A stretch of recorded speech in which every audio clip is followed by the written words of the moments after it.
Welcome, my dear Zoe family.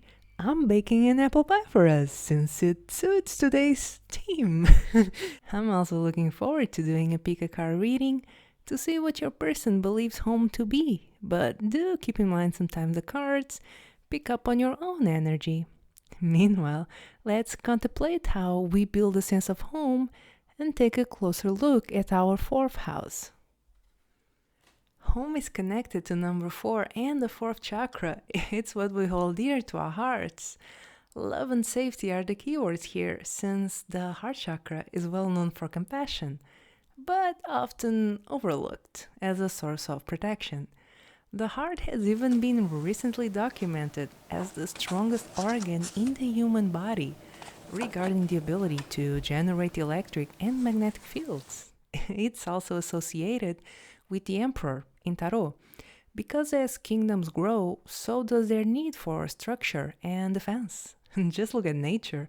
Imagine an apple trying to grow without a peel. It can't.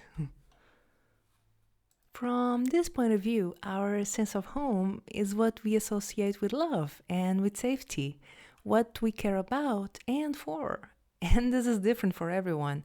Family might be the first thing that pops into our minds, especially with the fourth house being ruled by Cancer, but that's not the case for everyone.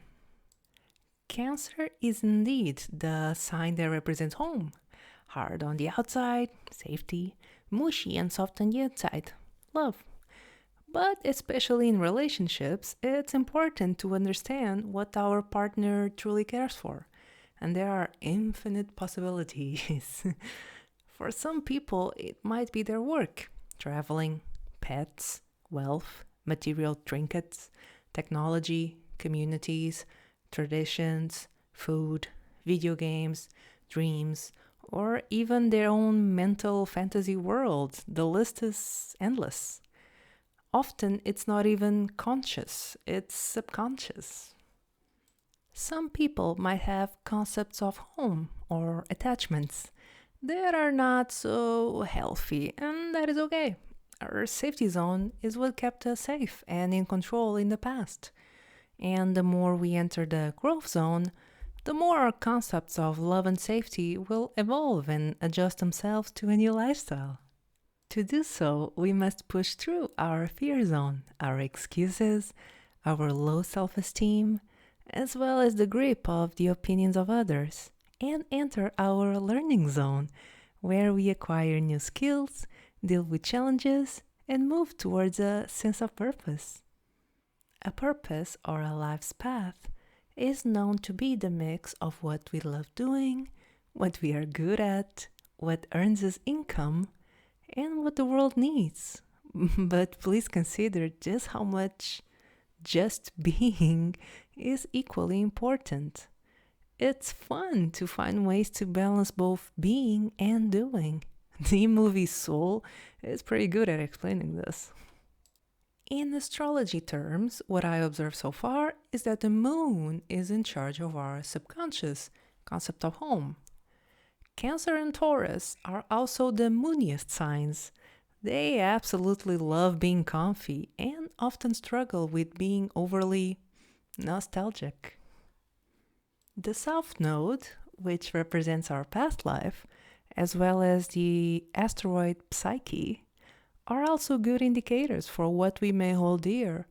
But to keep it simple, observe your fourth house and the South Node to read what builds the comfort zone, and the signs opposite the fourth house, where your midheaven probably is, as well as the North Node to consider possible opportunities for growth.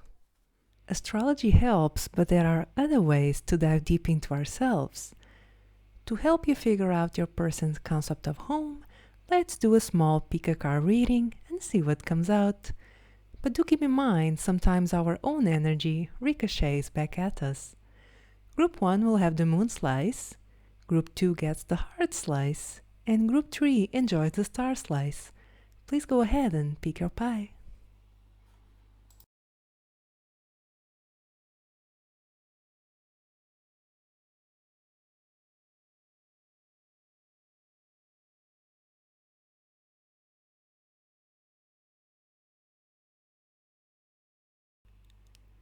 Hello, Group 1. So, the tarot card for your person is the Eight of Cups. What I feel guided to do today is show you how this card looks through different decks. It's especially fun to see the first line with the before and after tarot decks. Also the vice versa that has two different illustrations. I'll show it in a minute.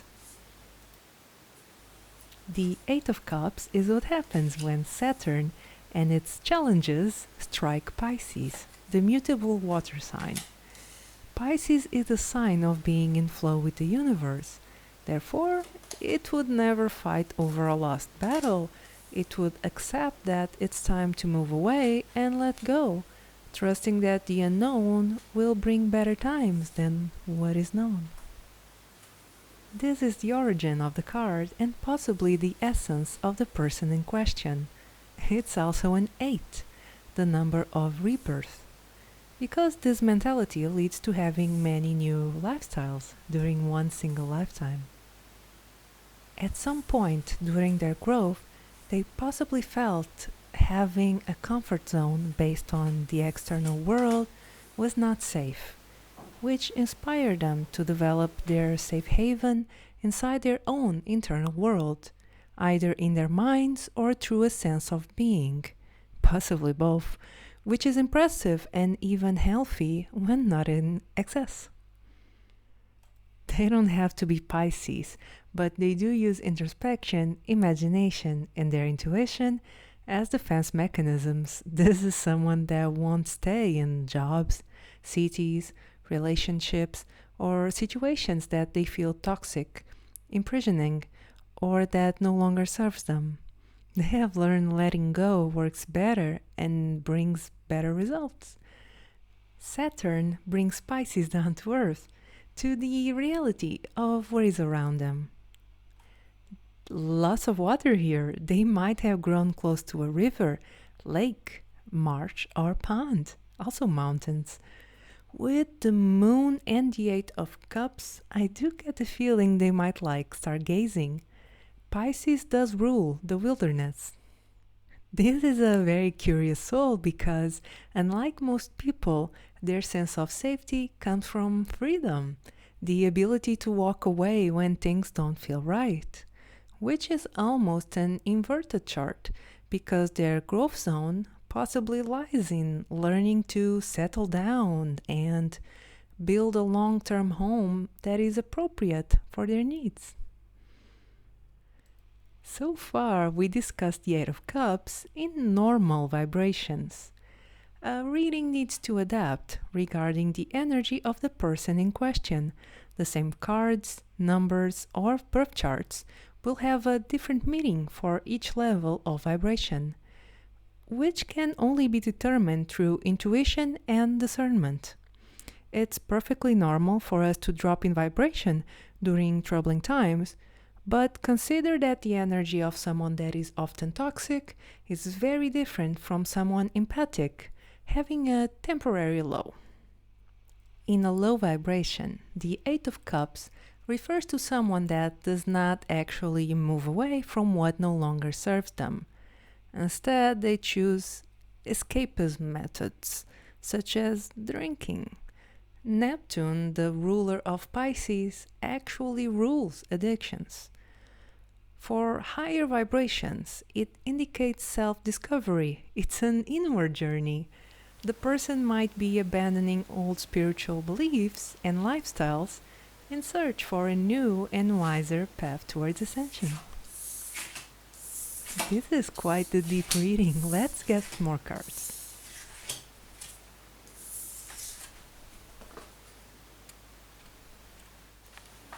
Okay. So we have room,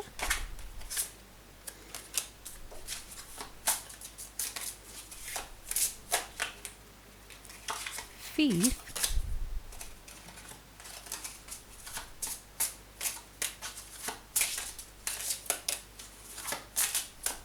two more,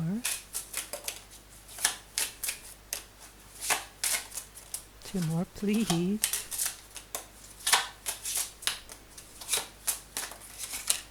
frivolity, and child.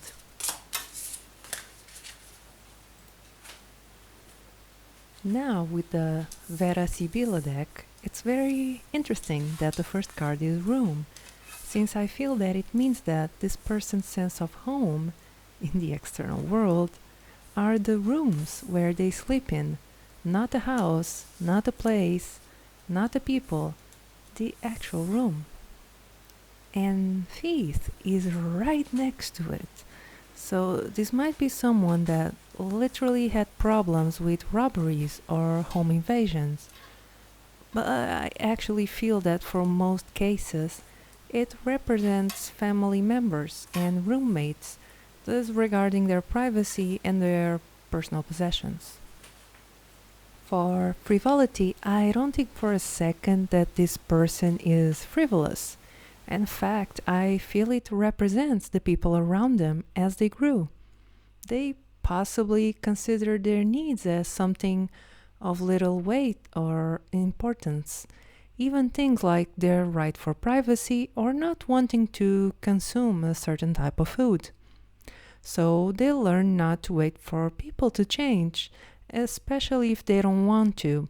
Sometimes it's better to stay and solve things. On other occasions, we might want to just pack up and leave. But every situation is different.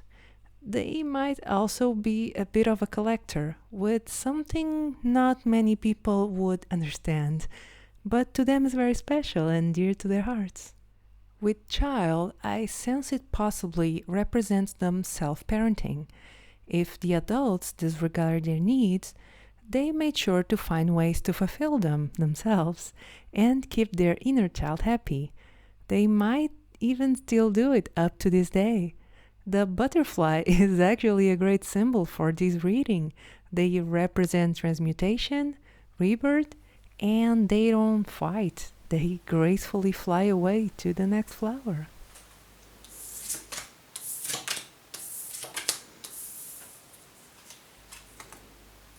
Let's dive a bit deeper. Let's see with the astrological deck. So we have Mercury and Aries. Okay, now with the Lenormand cards. 2, please.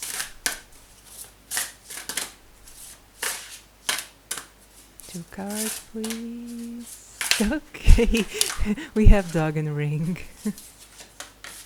Okay, one more deck. Deep back flowers.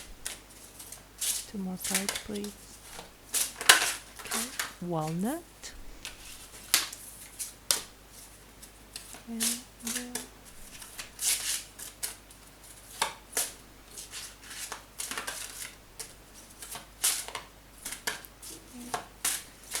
sweet chestnut. Wow, talk about self-reliance. This is someone very loving and dedicated. When they are in a relationship or a job, they give it their all and love being useful, helpful. They are very dependable and they are good at doing a little bit of everything. This is someone that genuinely doesn't like to depend on external factors. Imagine someone that owns a bakery. This would be the person that created the recipes, cooked them to perfection, learned how to charm the clients, managed all the marketing, created their own website and branding, even took care of all the cleaning when necessary. They might have employees, but they would provide all the necessary information and guidance. This was just an example.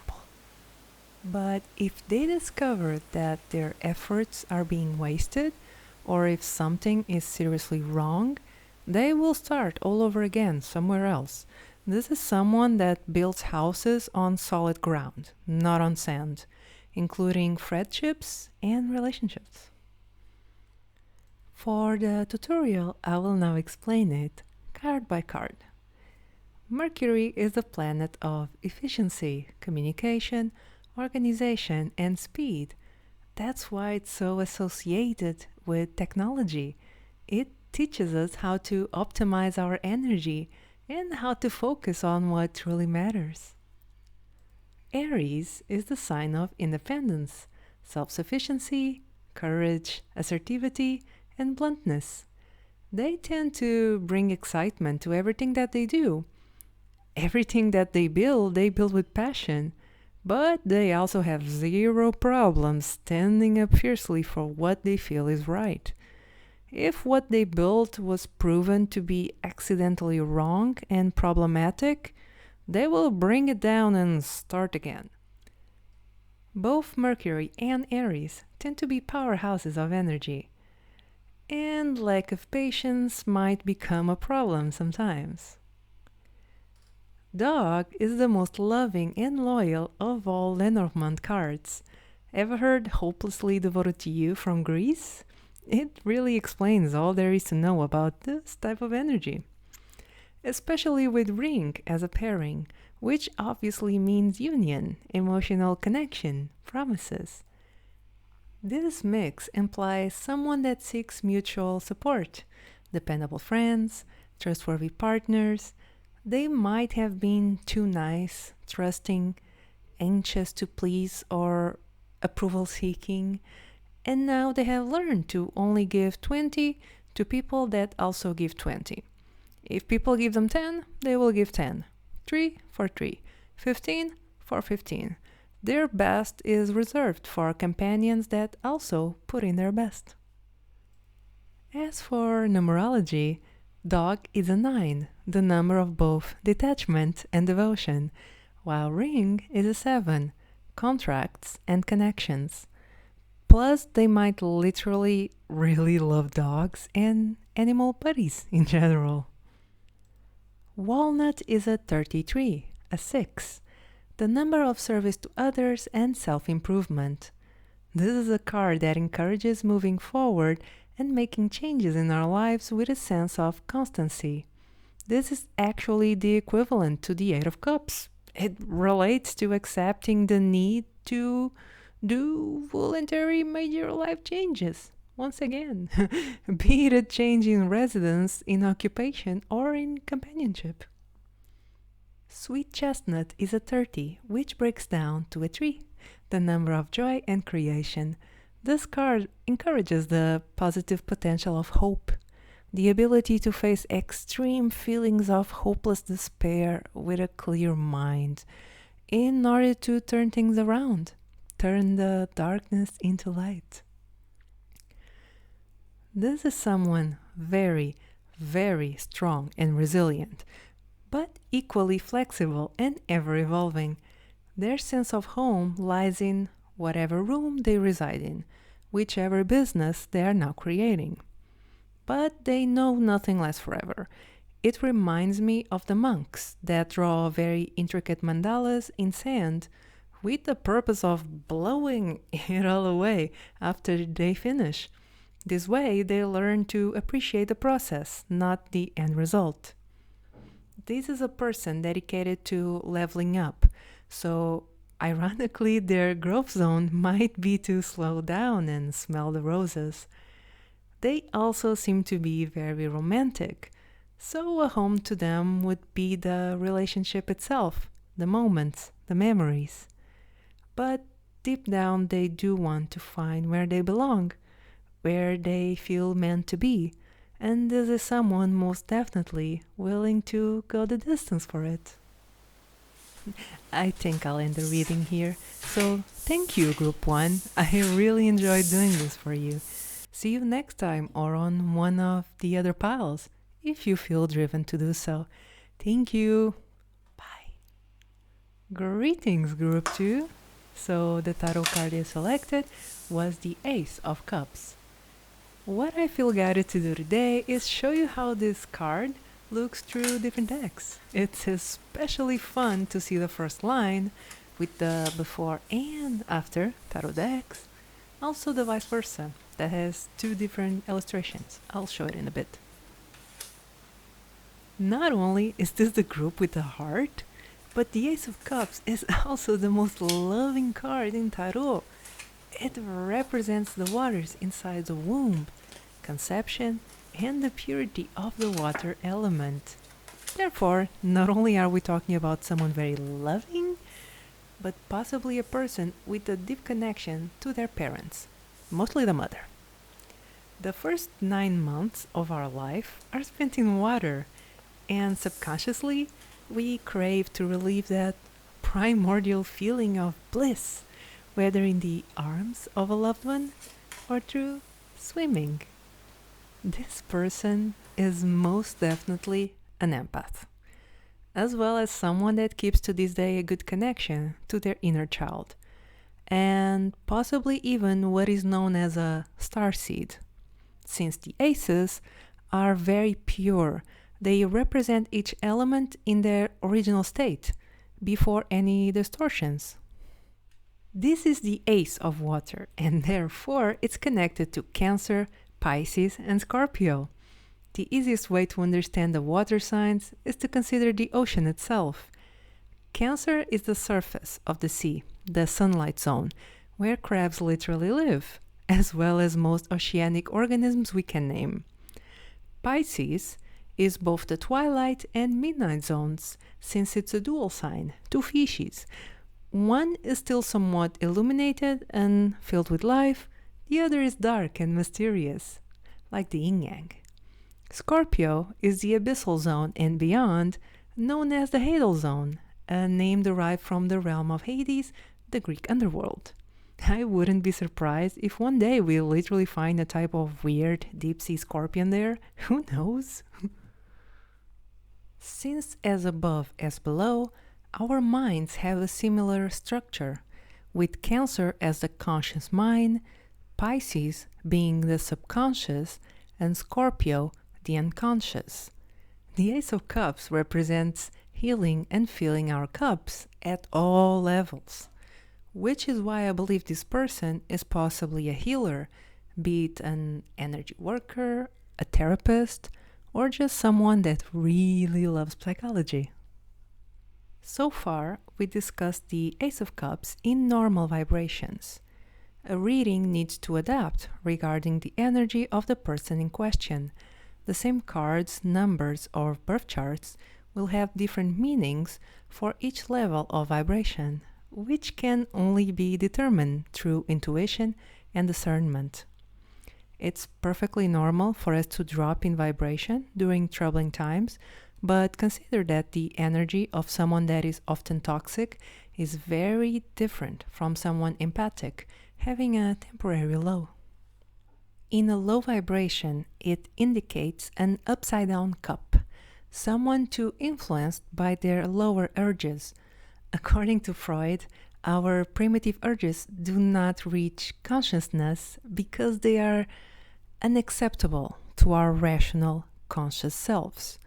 We shouldn't block access to the unconscious, but in a low vibration, the person doesn't have a social filter. They believe that it's appropriate to apply their biologically based instincts onto others or in society, even if it is behind doors.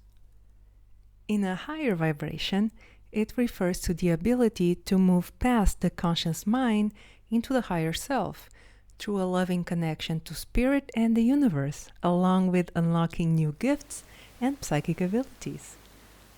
Let's get some more cards.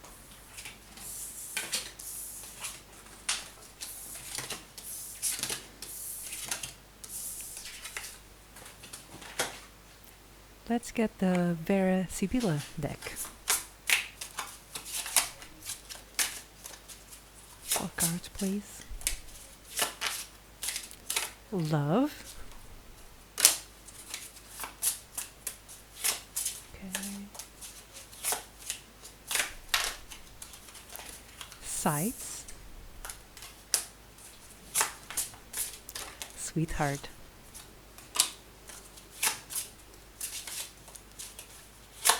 One more.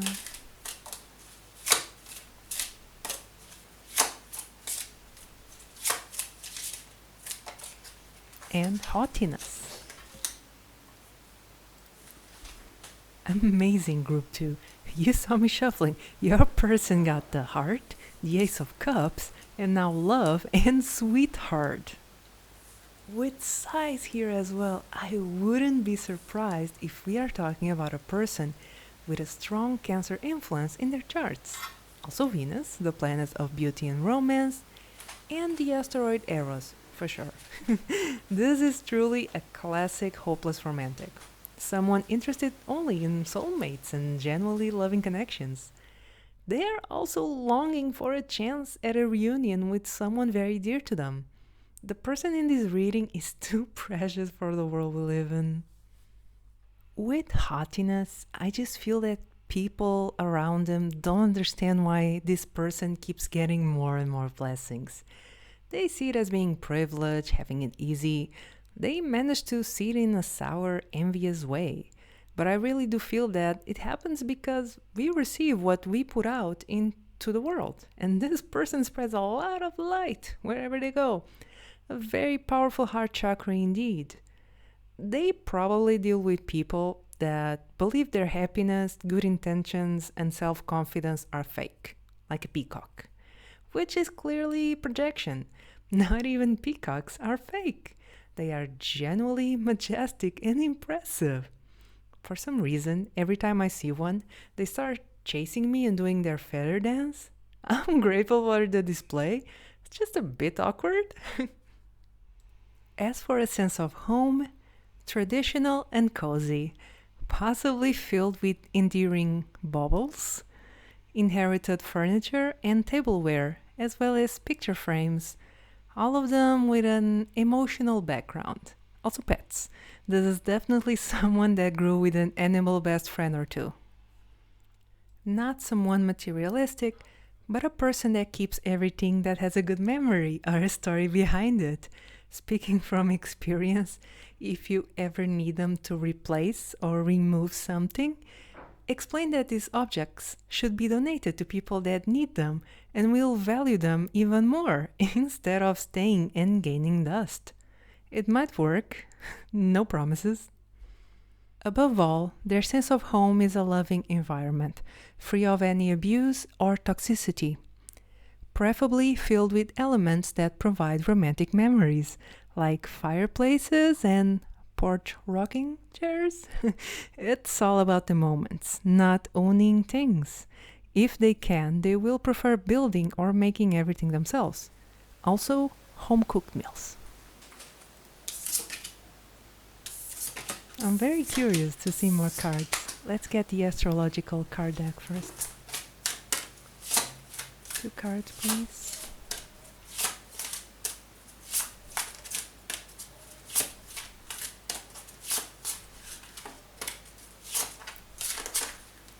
Okay, we have Capricorn,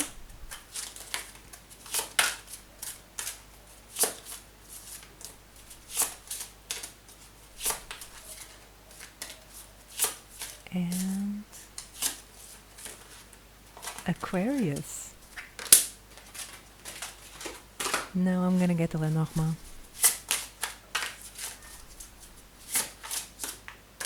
2 cards, please.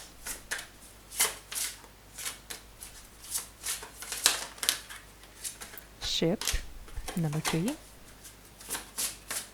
And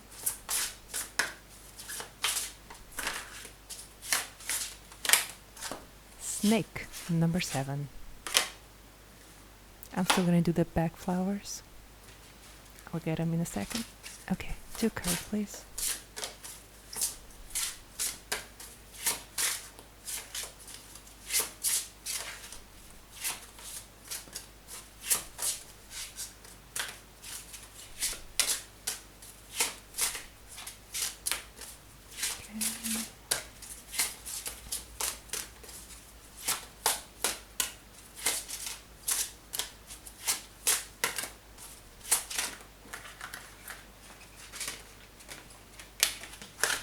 It's Hornbeam. The card is Hornbeam.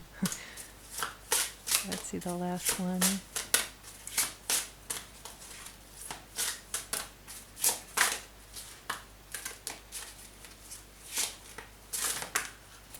Star of Bethlehem. I'm sorry for the delay. figured as much. This person is very balanced. With the first cards, the ones we got before, this person could very well see the world through rose colored glasses. But these energies confirm that, although they might have been like that in the past, nowadays that is simply not the case. They are loving, wise, and strong.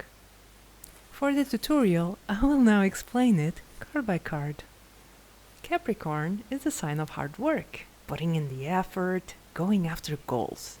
With Aquarius bringing hope and brilliant ideas into the often overly realistic and safe player, Capricorn. So, this is someone that balances working hard and working smart, possibly having a source of income that is both a purpose and a lifestyle in itself. With Aquarius, I wouldn't be surprised if they feel a sense of mission to improve the collective, even if it is something simple. This mix can also represent someone that broke through tradition to create an entirely new lifestyle. Capricorn is the most strict and conventional sign, while Aquarius believes in the nature of change and evolution. But both do share being intellectual and analytical. Ship is a tree, the number of expansion and moving forward, which is exactly what this card represents, sailing away into new ventures. We did get the Ace of Cups and Sides, all with nautical themes, so living by the sea might be linked to their sense of home. Snake, on the other hand, is a very interesting card. It can mean either poisonous individuals or a person that is very good at charming snakes. Since I see the snake looking directly at Aquarius, I believe this is a person that studies a lot of psychology. They know how to spot snakes and how to maneuver them, especially by using their high vibration as a shield. Our vibration is always our best protection. With these two cards combined, it's very possible that they grew up in a toxic environment, gaslighting, mental and emotional manipulation. Nowadays, they smell that a mile away and stay away. Many strong evolved souls incarnate into bloodlines that are stuck in the abuse cycle in order to clean the karma and unstagnate the family energy. This is especially likely with the presence of Star of Bethlehem here, number 29, which is the most well-known critical degree in astrology. This is an 11, just like Aquarius, but it does represent the radical side of Uranus, which is shocking, out of nowhere changes, forcing us into the growth zone abruptly and roughly, often during long periods of time. This card encourages re-entering the comfort zone to soothe our pain and sorrows. We had to break away from it because of something drastic. Now it encourages building a better, cozier one.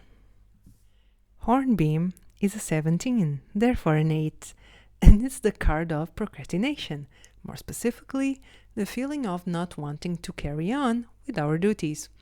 I'm looking at the hornbeam card, looking at the snake, and thinking to myself, nah, not today. I'm done with snakes. Done. I really think this is someone that likes to help the collective and feels that's their mission. But at the moment, they are burnt out. Done with dealing with all the 3D nonsense. As well as possibly a bit heartbroken at the moment. This is someone that has most definitely been through a lot, including life-altering experiences. The light often attracts the darkness, snakes. But they dealt with them by learning a lot, probably psychology or self-improvement. Also diving into their work, their goals. They focus on their own business and nobody else's. This person will respect the snake's free will to continue being their snaky selves and live, be it family, work, or relationships. Deep down, they really long for people finding their way towards becoming a decent human being. But until then, they only open their door to those that, at the very least, demonstrate that they want to learn and grow. This is, however, someone most definitely capable of forgiveness, even if they don't give away their trust too easily. I think I'll end the reading here. Thank you, Group 2. I wholeheartedly enjoyed doing this for you. See you next time or on one of the other piles, if you feel driven to do so. Thank you. Bye. Welcome, Group 3. So, the tarot card you selected is the Fool. What I feel guided to do today is show you how this card looks through different decks. It's especially fun to see the first line with the before and after tarot decks, also the vice versa, that shows two different artworks. I'll show it in a bit. The Fool is a very interesting card, since it's literally the first and last card. This card is associated with Uranus because Uranus is the original evolutionary impulse. The same way the Fool represents the energy of freedom, also innocence, beginnings, and limited potential, adventure, leaps of faith, but yes, carelessness. What is he doing? He's so enthralled in experiencing the joys Earth has to give, the roses, the fresh air, the warm sun on the skin, that he fails to recognize that Earth, Mother Gaia, can also be dangerous, like nature in general. But he's not alone. There is a loyal dog trying to warn him, which represents divine guidance. We are never alone.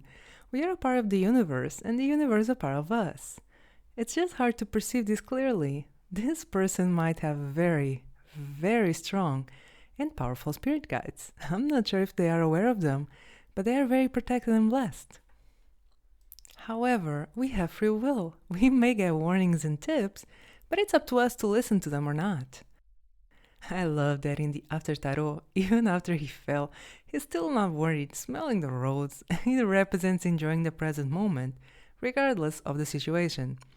But being in the present moment includes watching where we are going, paying attention to our surroundings. So the Fool is simultaneously amazing and awful at just being. This is why the card represents children and youth. Therefore, this person, you or your person, is possibly someone very unlucky and lucky at the same time. Due to a tendency to disregard red flags, they might get themselves into trouble, possibly often, but they get out of it with ease and much wiser. Their sense of home and purpose might actually involve helping children grow safely.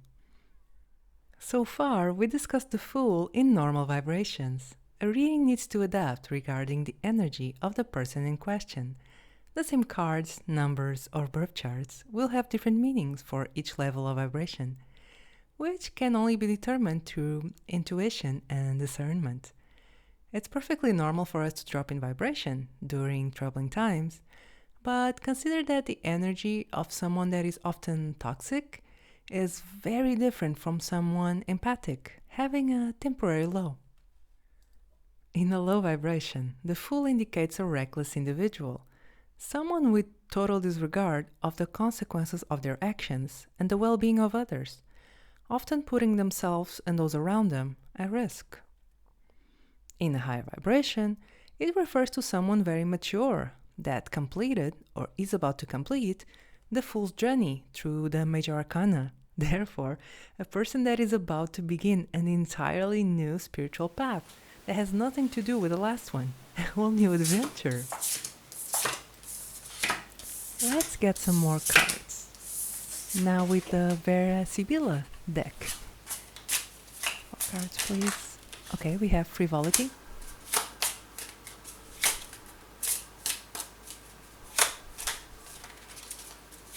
Let's see.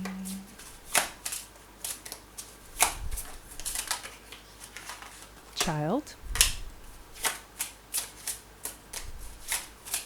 2 more. Consolation. And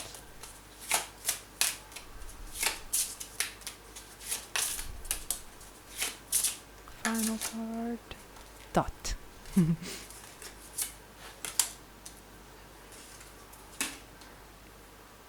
First off, look at the illustration on the consolation card with the angel bringing gifts. I am not kidding. This person would be shocked to know how much in their lives was brought through divine providence. They are very beloved by their guardians, guides, and ancestors, even if their protege often ignores the signs. They might have a strong Jupiter position in their charts, the great benefactor. With thought, I feel this person was and still is very intellectual, a very sharp mind. As a child, they probably spent more time learning and reading than the usual kid playtimes. Frivolity in child can indicate that they somehow learned to associate childishness with being foolish. Perhaps they actually got themselves into big trouble and decided to avoid listening to their carefree side. But as we grow up, it is healthy to maintain a good relationship with our inner child. Many adults would be surprised at how they often offer good solutions to their current challenges. If only they would at least learn to listen. Having a deep connection to our inner child goes beyond considering their needs. It's seeing them as an equal and appreciating their unique type of wisdom and insights. I'll use my astrological card deck now. Cards, please. Okay, we have Virgo.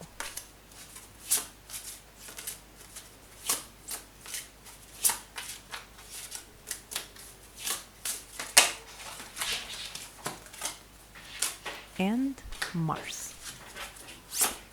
This is the Lenormand. 2 cards, please. We have Fish, number 34, a 7, and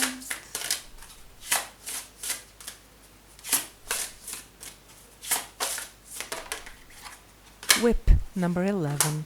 I'm gonna do the back florals now, 2 cards. Chicory is the first card, and Star of Bethlehem. This reading has a very deep Uranus influence. So much, it's seriously giving me a Sherlock Holmes type of energy. Someone with a brilliant mind, great at reading people and their intentions.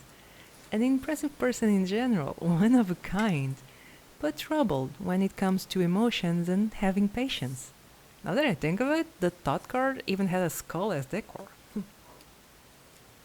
They have inherited Virgo as a sense of love and Mars as safety, and it's actually a good match. Virgo, the sign of perception and analysis, often shows love through acts of service. A term that means doing something for someone that we know they would like, but mostly helping, giving guidance and advice, sharing the passion for the pursuit of self-improvement. The key for me and my fellow Virgos is building self-love. When we can only see flaws in ourselves, we will see the same in others. But when we adore ourselves, what we see are growth opportunities, room for improvement, but not something that needs fixing. This is important for this person since we also have Mars, Chicory, and Whip. All 3 of them are disciplinary energies. Whip is an 11, a number 2, and it does represent arguments or scolding. They might have a tendency to be messy, but it's a truly organized mess. Chicory is a card related to overcaring for the ones we love, sometimes becoming manipulative or overprotective. This card is also an 8, the number of power, achievement, status, and recognition. So definitely parents with high expectations for their future. Mars is a planet that represents drive and determination, so they might feel safe when they are in their personal power. Wealth and success. This is someone very career-driven, likely with a position in society that grants them a sense of safety, which is probably an Uranus type of job, something focused towards the future of the collective. guiding the way, either in a humanitarian or tax-heavy way. Part of their growth zone is likely to become someone accustomed to setting strong boundaries, being frontal and honest, as well as fighting for their personal rights and freedoms, applying the same for those around them. A good and just leader. Jupiter is surprisingly not here, but Fish is a similar energy. A sense of safety that comes from being a good provider. People do avoid biting the hand that feeds them. I do feel this might be someone genuinely generous. Fish means wealth, fortune, and abundance. 7 is a number of contracts, connections, and knowledge. With Fish and Mars, I'm getting a sense of fortuna and virtue. Machiavelli uses fortuna to refer to all those circumstances which human beings cannot control, while virtue is the human energy or action that stands in opposition to fortune. It's the drive or ability directed towards the achievement of certain goals. When well applied, it can bend fortune to one's will. In other words, even when it seems the world is against us, it's possible to find ways to turn even the worst situations to our favor. This can relate to Star of Bethlehem, 29, which is the most well-known critical degree in astrology. It represents the radical side of Uranus, which is shocking, out of nowhere changes, forcing us out of our comfort zone abruptly, sometimes during long periods of time. This card encourages taking the time to soothe our pain and sorrows. This person has definitely been having a rough time, even if they did manage to handle it well. But the good news is that better times are coming ahead. Uranus sometimes gets a bad reputation, but it does things with good intentions. It wants us to get unstuck and move forward, no matter what. Another set of good news is that so far they have been mostly developing their blue and golden flames, power and wisdom. And now it's time for more focus on the pink flame, love. Out of all, it's by far the nicest one to work on. Not necessarily easy, but it will probably be a breath of fresh air for them to work on tolerance, healing, gratitude, empathy, compassion, and kindness, being supportive, nurturing, and in connection with divine harmony. Sherlock is again a good example here. He most definitely loves those dear to him, to the point that he would do anything for them. He's just not experienced at demonstrating that on a daily basis. To him, being sweet and cuddly regularly is a complex growth zone. As to how they will do it, the possibilities are endless. Soon they'll be entering a whole new life cycle that brings the opportunity to create an upgraded comfort zone, one that feels less restrictive and far more joyous than the one they had before. I would suggest starting by reconnecting them with their inner child. It's really fun. I might actually make a video about that topic. Also, if the idea behind the threefold flame was confusing, I do have a video dedicated to both this flame and the violet flame.